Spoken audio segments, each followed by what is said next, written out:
சற்று முன் கிடைக்கப்பெற்ற மிக மிக முக்கியமான செய்தி ஒன்று வெளியாகி உள்ளது. தமிழகத்தில் பாகிஸ்தான் உளவாளிகள் ஆதரவு கொடுத்தாரா உதயநிதி ஸ்டாலின் அவர்கள்?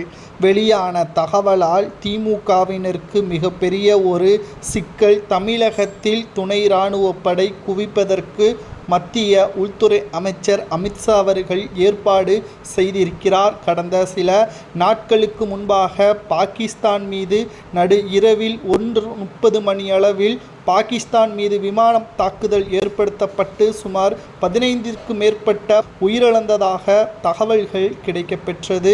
தற்பொழுது தமிழகத்தில் அடுத்த அட்டாக் நடப்பதற்கான ஏற்பாடுகள் இருப்பதாகவும் இதனால் தமிழகத்தில் பாதுகாப்பு ஏற்பாடுகள் நடத்த வேண்டும் என்று தமிழக முதல்வர் ஸ்டாலின் அவர்கள் ஏன் இன்று வரை கூறவில்லை?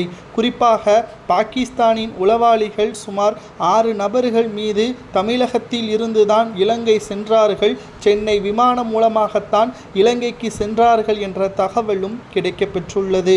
உதயநிதிதான் அவர்களை பாதுகாத்தாரா, மேலும் உதயநிதிதான் அவர்களுக்கு அடைக்கலம் கொடுத்தாரா என்றும் பலரும் விமர்சனமும் செய்து வருகிறார்கள். அதாவது நேரடியாக உதயநிதி பாதுகாப்பு வழங்கினாரா, மறைமுகமாக வழங்கினாரா?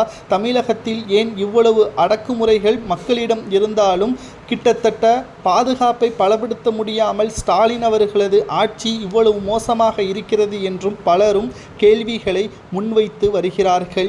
தமிழகத்தை பொறுத்தளவிற்கு பாதுகாப்பான மாநிலமாக இதுவரை இருந்தது. ஆனால் ஸ்டாலின் அவர்களது ஆட்சி அமைந்த பிறகு தமிழகத்தில் மிக மிக மோசமான நிலைப்பாடுகள் இருப்பதை நம்மால் பார்க்க முடிகிறது.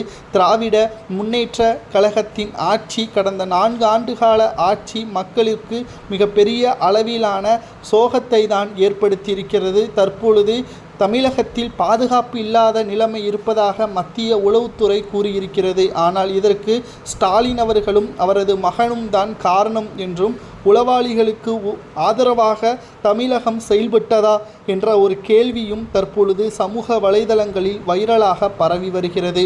உண்மையில் உதயநிதி ஸ்டாலின் அவர்கள் அடைக்கலம் கொடுத்தார் என்றால் அவருக்கு என்ன தண்டனை கொடுக்கலாம் என்பதை மறக்காம கமெண்ட் வாயிலாக கூறுங்கள். கிட்டத்தட்ட தமிழகத்தில் இதுவரை பாதுகாப்பான சூழல் இருந்தது. திமுகவின் ஆட்சிக்கு பிறகுதான் பாதுகாப்பு சூழல் இல்லை என்று பலரும் கூறுவது உண்மையா என்பதையும் கமெண்ட் வாயிலாக கூறுங்கள். ஏனென்றால் தற்பொழுது தமிழகம்தான் அடுத்த அட்டாக் என்று கூறப்பட்டு வர நிலையில் தமிழகத்தில் பாதுகாப்பு ஏற்பாடுகள் அதிக அளவில் இருக்க வேண்டும். தமிழக முதல்வர் ஸ்டாலின் அவர்களது அசாத்திய செயல்பாட்டின் காரணமாகத்தான் மக்கள் பாதிப்புக்கு உள்ளாவார்கள் என்றும் கூறப்படுகிறது.